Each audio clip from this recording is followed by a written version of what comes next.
Bonjour et bienvenue dans ce nouvel épisode de Fantasmagorie où nous quittons les États-Unis pour débarquer en France. C'est chouette comme métaphore, non ?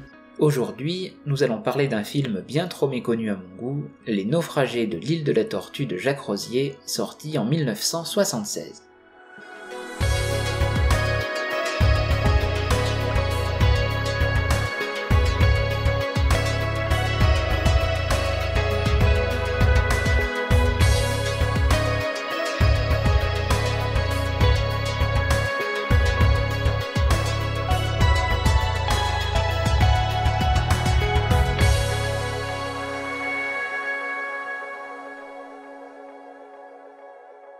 Mais avant de directement parler de ce film, retour 20 ans en arrière avec la naissance de la Nouvelle Vague, dont Jacques Rosier, malgré son nom très peu connu du grand public aujourd'hui, est l'un des pionniers.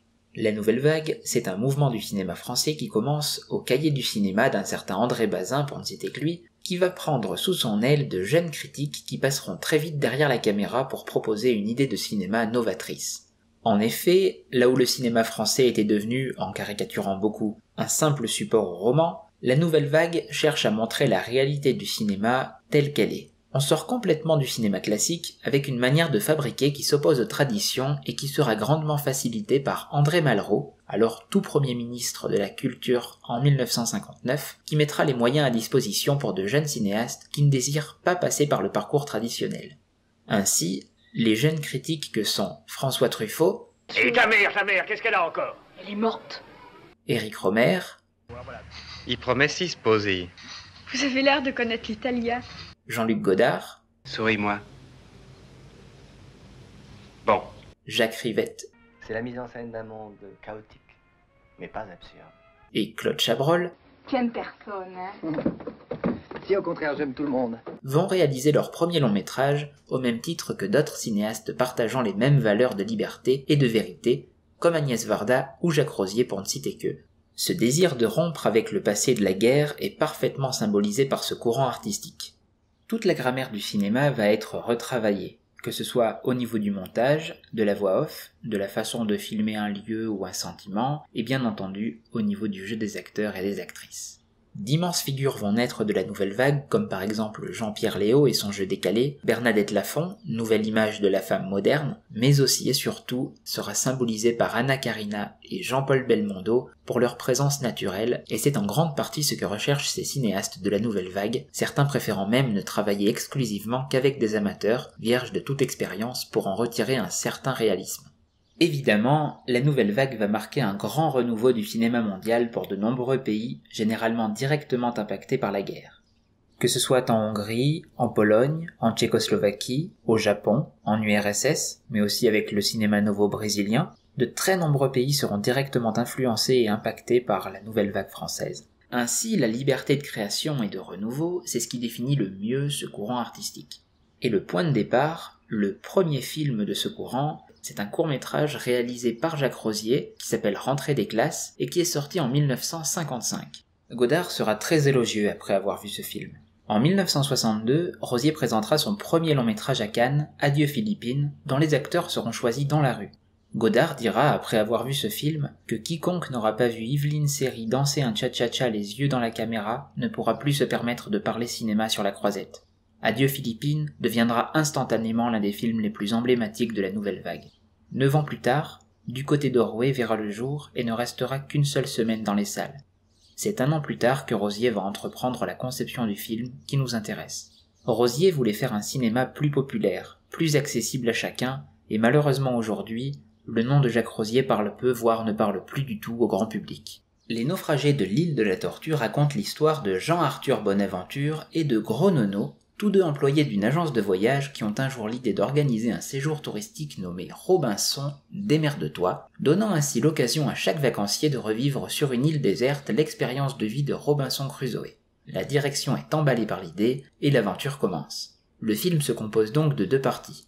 La première à Paris et la seconde aux Antilles, où Jacques Rosier n'était encore jamais allé. Tout le projet du film part du désir de Claude Berry, producteur du film, de tourner avec Pierre Richard, alors devenu grande vedette du cinéma français depuis son rôle du Grand Blond quelques années auparavant.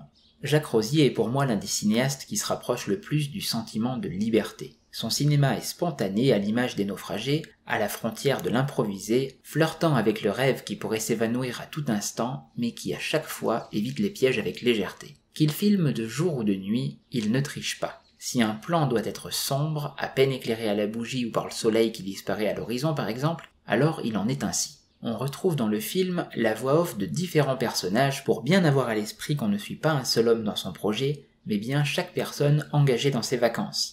Il y a une véritable intimité, une ribambelle de personnages du plus exotique au plus blasé, en passant par le plus attachant. On découvre aussi un Patrick Chenet tout jeune et à peine reconnaissable pour tous les fans de Kaamelott qui ne le connaissent qu'à travers la série. Rosier est un cinéaste de l'instant. Il veut capter ce moment qui pour lui est capital. Il y a de nombreuses anecdotes de tournage, mais la plus parlante est peut-être celle-ci. En fait, il ne disait jamais couper avant la fin de la bobine. D'ailleurs, un jour, je me souviens, je ne vais pas m'étendre là-dessus, mais Jacques et moi, on a commencé la scène, et puis à un moment donné, c'était fini, on avait fini, puis on n'entendait rien. On était sur un bateau. Mais on connaissait les techniques de Jacques, donc on continue, on se fait quelques réflexions, on se regarde, on sourit, puis on invente. Puis ça, c'était long quand même. On ne savait plus quoi dire au fond. Et là, je me suis dit, j'ai fait une chose qu'il fallait jamais faire, je me suis retourné vers la caméra pour voir, ben, elle n'était plus là. Parce qu'il y avait une comédienne qui était en train de vomir de l'autre côté, et j'ai trouvé ça très intéressant. Il avait enlevé son cadreur et lui-même pour la regarder vomir par-dessus le bord. Donc nous, on s'exprimait comme des couillons sans savoir ce que... Ce tournage était aussi libre et déroutant que l'est le film. Tout le monde quittait le tournage au fur et à mesure à cause d'obligations personnelles. Villeray est d'ailleurs appelé pour remplacer Maurice Rich qui joue Gros Nono, et Rosier lui créera le rôle de Petit Nono. L'histoire et le film ont été construits au gré du tournage, par Rosier lui-même et par l'inspiration des comédiens. Exercice extrêmement périlleux tant on sent qu'il ne tient qu'à un fil, mais qui fonctionne parfaitement ici. La plus grande force des films de Rosier, c'est peut-être qu'à chaque fois, on a le sentiment que les personnages ont vécu des vacances mais alors cataclysmiques. Pourtant, on aimerait les vivre tant on a aussi l'impression qu'elles resteront de merveilleux souvenirs pour la plupart d'entre eux. Il ne recherche pas la notion de comique. Il vient de lui-même au rythme des improvisations et des aléas des tournages, et il ne filme pas les scènes clés qu'on trouve un peu partout et que le public a l'habitude de voir. Rosier offre avec ce film la simplicité des choses et des belles émotions. Il tente de démontrer que la liberté ne se réglemente pas, en jouant avec ses personnages comme avec le spectateur. Je ne vais pas entrer dans les détails parce que c'est un film qu'il faut découvrir sans trop d'informations pour le vivre de la même manière que les vacanciers. La société qui produit Les Naufragés fera faillite à peine le montage achevé, montage qui durera 2 ans.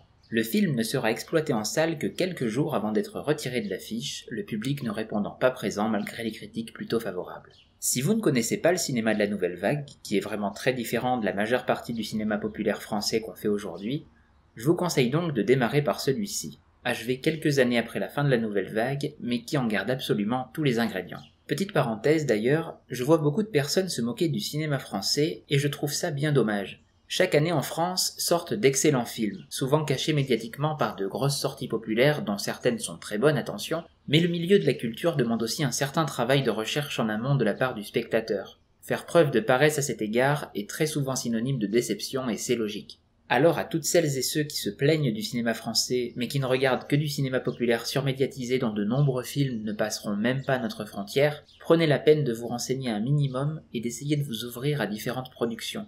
Tout le monde y sera gagnant, que ce soit vous ou les petites productions qui se battent pour exister et ne demandent qu'à être vues. C'est sûr qu'il n'est pas évident de dénicher les petites pépites qui sortent parce que nous n'avons pas de recul sur l'œuvre, mais depuis toujours, le cinéma français accouche d'immenses films. Chaque décennie du cinéma français a ses grands chefs-d'œuvre, évidemment ses mauvais films, voire très mauvais films, mais également ses grands films trop peu connus, voire totalement oubliés. Alors si comme moi vous aimez prendre votre temps, voyager, et que vous cherchez un cinéma qui prône une belle idée de liberté avec beaucoup d'humilité, Les Naufragés de l'île de la Tortue est fait pour vous, comme l'ensemble de la belle et trop courte filmographie de Jacques Rosier, que l'on doit peut-être au fait qu'il aime vraiment beaucoup prendre son temps.